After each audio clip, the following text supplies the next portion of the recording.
Guys, good morning. Maulan po dito sa aming lugar.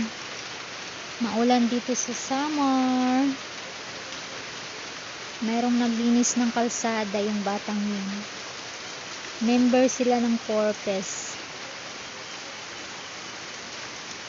Ang aking mga repolyo guys, tingnan nyo. Malulusog. Nagsabi sa akin dati na hindi daw mabubuhay ang repolyo dito. Pero ayan, tingnan nyo naman yan.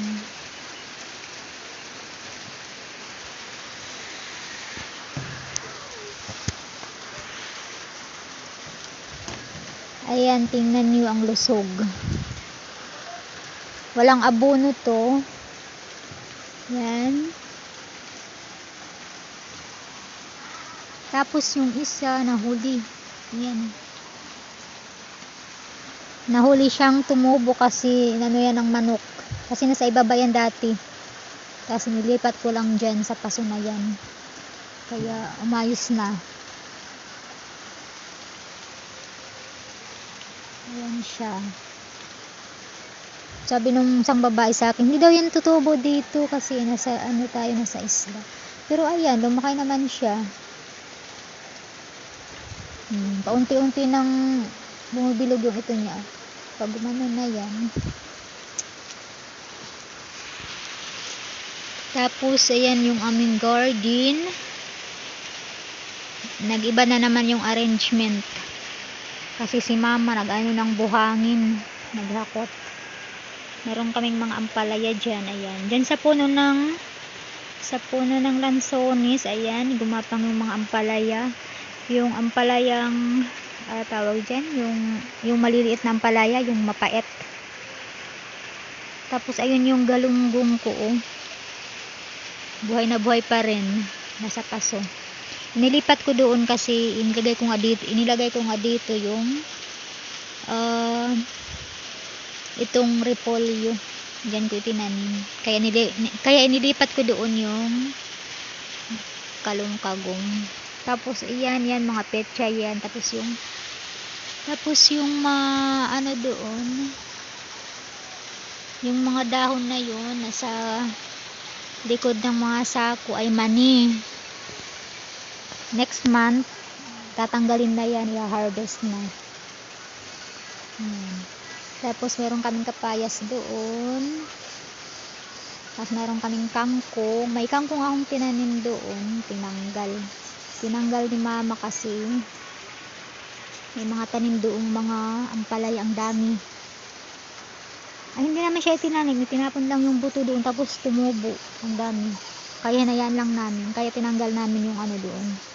Yung kangkong na iba. Meron naman dito kangkong. Tapos ito yung mga petsa. Yan. Magulo pang aming labas. Ito yung petsa. Tapos ito naman yung mga sebellino. Tapos dun sa ibaba ay ayan, nagtanim ako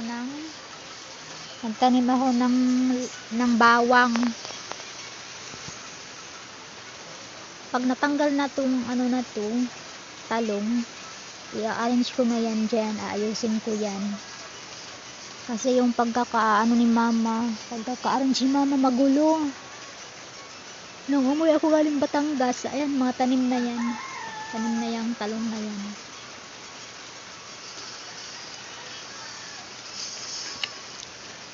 Ay, hindi pala. Nung umuwi ako ng Batangas, ibang tanim dyan. Meron siyang kaunting talong, pero tinanggal. Tapos yan pala ay bagong tanim. Nung mga ilang buwan na ako dito sa summer, nagtanim si mama ulit ng ganyan. Kaya yan. Mataas na siya. Tumangkad na. Pinapatanggal ko na kay mama. Ayan naman yung tanggalin kasi sayang daw dahil maraming bunga. Marami naman talagang bunga yan. Ano yan guys, yung parang Adidas na talong. Yung malambot lang siya. Malambot yung ilalim niya. Malambot yung buto niya kasi maliliit. Tapos hindi siya as in madaming buto. Pero mas masarap yung yung violet, mas masarap kaysa dyan. Hindi ako makapunta doon kasi umuulan. Yan, may mga bunga yan sa ilalim. Tapos meron din ako bagong tanim doon. Doon. Sa likod may matanim na pichaya. Nandoon pa yan doon. Yan. Tinakpan ko lang siya. Kasi bagong tanim, hindi ko muna nilipat dito. Kasi nga, umuulan lagi. Dahil apektado yata dito ng bagyo. Sa ibang lugar may bagyo daw. Tapos parang apektado ang summer. Ayan guys, yun lang. Bye.